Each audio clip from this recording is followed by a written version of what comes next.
let me take this opportunity to congratulate Sonu Trivedi ji madam and Soma ji, of course, very dynamic personality. And let me start with, I have been given two topics actually. One, let me start with yoga in Namibia, and then a small introduction about Ayurveda, yoga and Ayurveda. So we are actually happy to inform that the popularity of yoga in Namibia has speedily increased to an extent that our generous government has sanctioned us a wonderful large auditorium.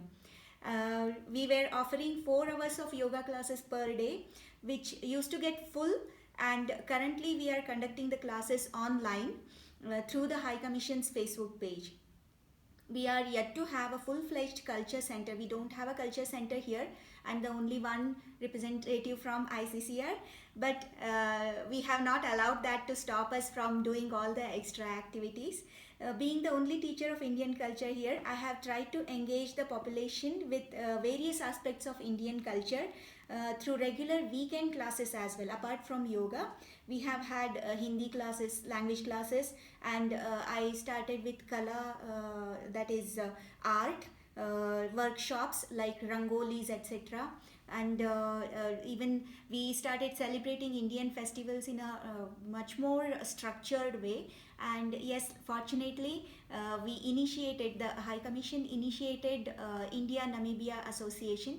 Of course, the population, Indian population here is very small, around 250 families you can consider throughout Namibia.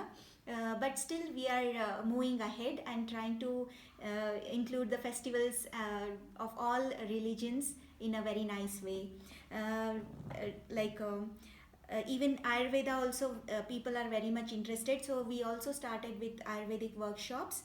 Currently, as a part of International Yoga Day, we have been conducting various special online classes or workshops through live sessions and videos as well. Some introductory videos like for yoga for beginners, pranayama, asanas, and even Ayurveda. These videos, since April we have been doing these things, and we have also started an exclusive channel for High Commission on the YouTube. So that the people who don't have the access for the live programs, they can definitely see them online later. And we are conducting various competitions as well as a part of IYD. I'm sure everybody is doing that. We started with Yogography, that is photography contest for people to post their photos.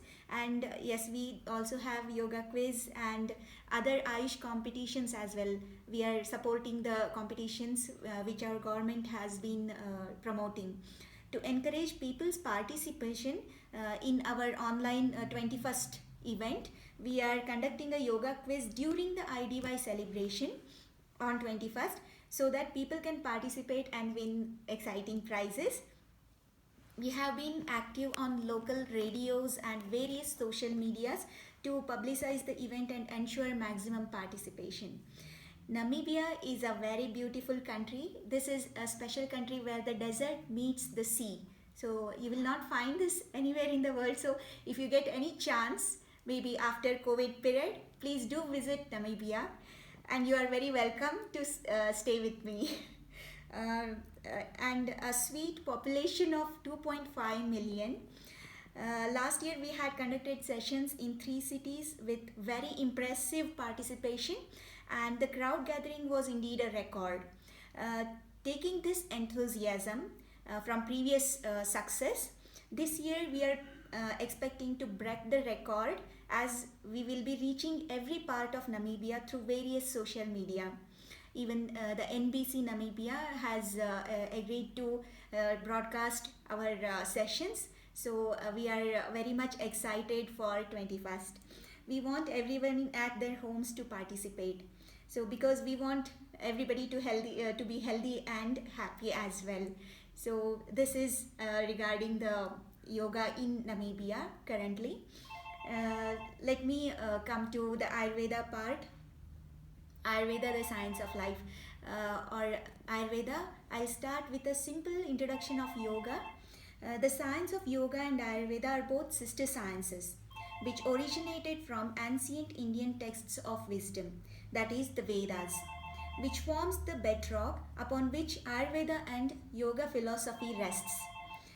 Both sciences share similar fundamental principles, language of expression and documentation in Sanskrit, and gives importance to a holistic lifestyle leading to attainment of Purushartha Chatushtayas, that is dharma, ethics, artha, material possessions, desires, that is kama, and ultimately moksha or liberation from miseries.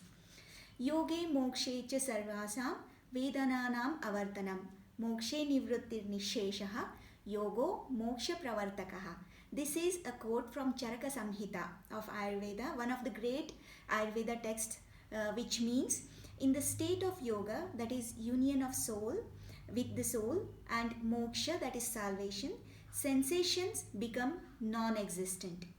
In moksha, there is complete disappearance of all sensations, while yoga is the means to or actuator of moksha. This shows that the authority of yoga as moksha as this shows that the authority of yoga as moksha pravartaka was established also by Ayurveda. And then there is a famous and beautiful invocation, Yogena chittasya padena vacha malam sharirasya cha vaidyakena yopakarottam pravaram muninam patanjalim pranjali ranatosmi.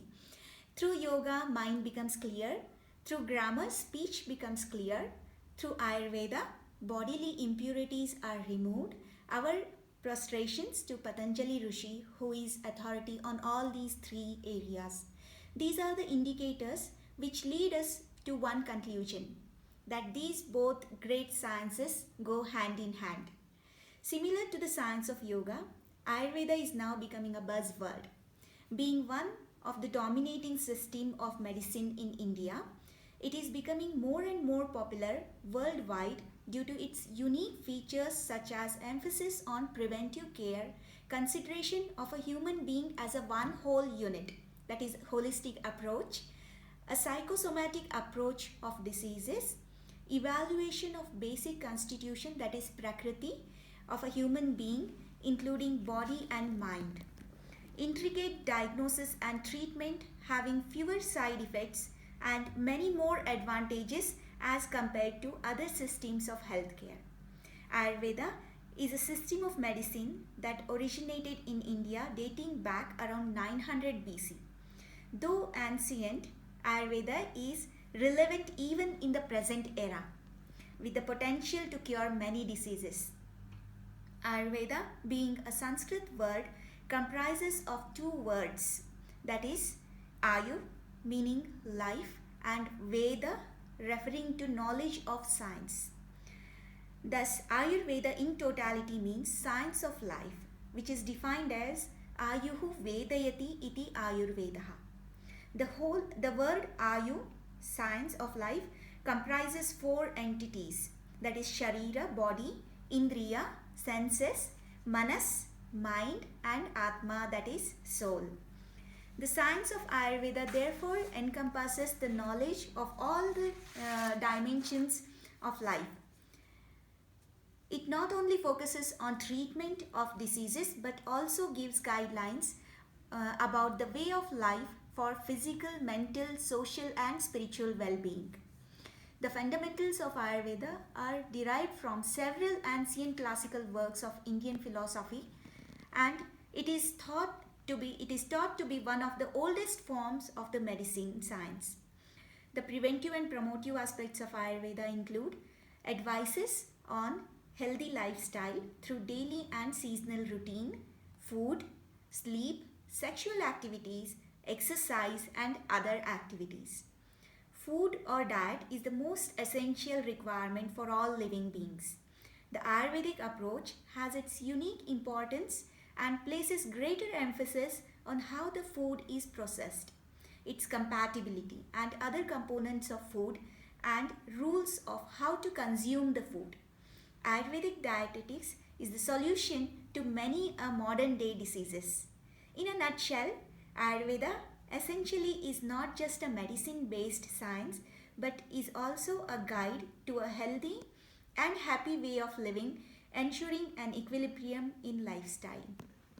It has a wide scope as far as prevention of diseases and promotion of health is concerned. That is why it plays a major role in current situation of COVID-19. Now everybody's eyes have opened to uh, give more importance towards preventive science, more importance for yoga to build up our immunity.